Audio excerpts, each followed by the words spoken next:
रेहाना और रवि की शादी के वक्त रवि के पास कुछ नहीं था। रेहाना, तुमने मुझसे शादी करके एहसान किया है। मुझसे ज्यादा तो तुम कमाती हो। अरे तो क्या हुआ, एक दिन आएगा रवि कि तुम खूब पैसा कमाओगे। मुझे तुम पर पूरा विश्वास है। रवि और रेहाना खुद को स्टैंड करने के लिए पूरी मेहनत करते। रेहाना, मैं नौकरी नहीं करना चाहता हूँ। तो कोई बात नहीं, मैं नौकरी करके घर चलाती हूँ, तुम बिजनेस सेट करने की कोशिश करो। एक दिन रेहाना, तुम जानती हो, मैंने जो विज्ञापन बनाने वाली कंपनी खोली थी ना, उसे बड़ी ब्रांड का ऑफर आया है। अब हम लोगों के दिन ब्यारे न्यारे हो गए हैं। मैं जानती थी रवि कि एक दिन तुम सेटल हो जाओगे। रवि का काम अच्छा चल जाता है। एक दिन वो रेहाना से कहता है, रेहाना, अब हम लोगों का बच्चा भी हो गया है। बहुत छोटा है वो। उसका ख्याल कैसे रखेंगे हम? कैसे क्या, मैं गांव से माँ को लेकर आ जाती हूँ। नौकरी से हाफ डे ले लिया करूंगी। अभी तो वो छोटा है, स्कूल जाने तक मैं मैनेज कर लूंगी। देखो रेहाना, मैं अब अच्छा कमा रहा हूँ। तुमको नौकरी करके परेशान होने की कोई जरूरत नहीं है। अरे कैसी बात कर रहे हैं, मैं अपनी लगी लगाई नौकरी कैसे छोड़ दूं? और मैंने तो सुना है हम लोगों को कुछ ही महीनों में सरकारी नौकरी मिल जाएगी। सरकारी नौकरी में कितना कमा लोगी? उतने में तो मैं ड्राइवर रख लूंगा।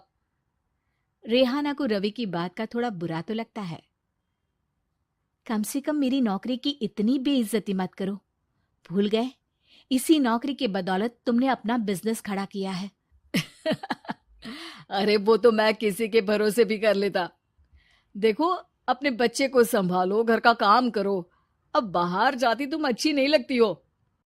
रेहाना रवि के कहने पर नौकरी तो छोड़ देती है, लेकिन अब बड़े से घर में उसकी कीमत किसी नौकर से कम नहीं होती। एक दिन रवि का दोस्त आता है। भाभी, हम लोग तो आपको तब से जानते हैं जब से आप लोग शादी होकर इस शहर में आए थे। आपकी बदौलत ही सारा बिजनेस खड़ा हुआ है। ये किस्मत तो आप ही की है भाभी। हाँ हाँ भाई, हमारी मेहनत तो कुछ है ही नहीं। अरे होगी, लेकिन भाभी की किस्मत के आगे कुछ नहीं। दोस्त वहां से चला जाता है, लेकिन रवि का गुस्सा सातवें आसमान में होता है। देखा कैसे बोल रहा था? अरे बिल्कुल अच्छा आदमी नहीं है ये। कैसी बात कर रहे हैं आप? प्रशांत भैया तो बहुत अच्छे इंसान है रवि। कैसे उन्होंने हमारे मुश्किल वक्त में हमारा साथ दिया था। अरे था पैसा तो साथ दिया, नहीं तो कौन पूछता है? रवि का व्यवहार पैसा आते ही अलग हो गया।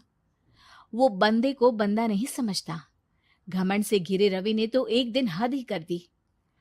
रेहाना, मैं अब तुम्हारे साथ नहीं रह सकता हूँ। क्या क्या बकवास कर रहे हो रवि? क्या कहना चाहते हो? और क्यों नहीं रह सकते तुम मेरे साथ?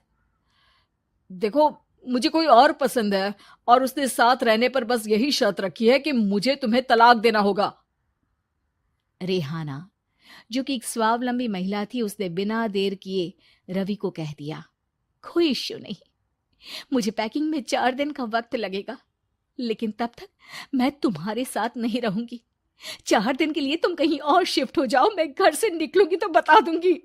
रवि घर छोड़कर चला जाता है। रेहाना को दुख होता है, वो रोती है, लेकिन व्यवहार से स्ट्रांग रेहाना को पति के वापस आने का और उसे सबक सिखाने का पूरा भरोसा था। फिर एक दिन, अरे शुशिका, कब शादी करोगी तुम मुझसे? यार मैंने तो सोचा था तुम शादी से पहले मुझे विदेश लेकर जाओगे, महंगी कार दिलाओगे। अरे सब दिला दूंगा, लेकिन पहले मुझसे शादी तो कर लो। हाँ हाँ, क्यों नहीं। मैं कुछ दिनों के लिए अपने मम्मी पापा के पास जा रही हूँ और लोगों से अपनी शादी की बात करूंगी। अरे शुशिका, कैसे रहूंगा मैं तुम्हारे बिना? अब तो शादी ही होने वाली है हम लोगों की। शुशिका रवि को छोड़कर चली जाती है। रवि घर आता है, जहां रेहाना को ना पाकर उसे सब अजीब लगता है। घर तो रेहाना के बिना कुछ नहीं है। बच्चे की याद भी आ रही है। चलो एक वीडियो कॉल कर लेता हूँ। रवि रेहाना को वीडियो कॉल करता है, लेकिन रेहाना फोन नहीं उठाती। रात को सोते वक्त मन कर रहा है मुन्ने को गले लगा लूं। चलो कोई ना, शुशिका से शादी के बाद मेरे और भी बच्चे होंगे। अगले दिन रवि ऑफिस जाता है, जहां टीना खड़ी होती है। सर, आपने अपने नए ऐड के लिए मॉडल की रिक्वायरमेंट डाली थी ना, मैं उसी के लिए आई हूँ। रवि टीना को देखकर खुश हो जाता है। अब शादी हो गई है तुम्हारी? नहीं सर, बस अच्छा सा हैंडसम और अमीर लड़का देख रहे हैं मेरे मम्मी पापा। रवि के दिमाग से तो टीना को देखकर शुशिका का ख्याल भी खत्म हो जाता है। अरे यार, ये लड़की मिल जाए कितनी सुंदर है। शुशिका तो इसके आगे कुछ नहीं है। आ, अब क्या तुम्हें ऐसा नहीं लगता कि मुझसे मिलकर तुम्हारी ये खोज खत्म हो गई है? आप ना, आप तो 2 बच्चों की पापा लग रहे हैं। अरे नहीं नहीं, मेरी शादी तो हुई थी, लेकिन बीवी को किसी और से प्यार था, मुझे छोड़कर चली गई। खैर, टीना की दोस्ती रवि से हो जाती है, लेकिन 1 महीने बाद शुशिका रवि के पास वापस आती है। मेरे मम्मी पापा तुमसे मिलना चाहते हैं, लेकिन उन लोगों को ये मत बताना कि तुम पहले से शादीशुदा हो, और हाँ, शादी से पहले अपनी सारी प्रॉपर्टी तुमको मेरे नाम करनी होगी। अरे पागल, अब मैं तुमसे शादी ही नहीं करना चाहता। भला ऐसी लालची औरत से कौन शादी करेगा? तभी वहां टीना आ जाती है। रवि, ये पागल सी औरत कौन है? देखो, तुमने ही कह दिया ना पागल, तो पागल ही है। पता नहीं कौन है, कह रही है शादी कर लो, लेकिन शादी से पहले अपनी सारी प्रॉपर्टी मेरे नाम कर दो। बोल तो सही रही है।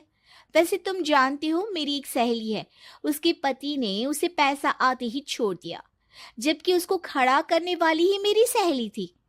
और मुझे भी भरोसा नहीं है।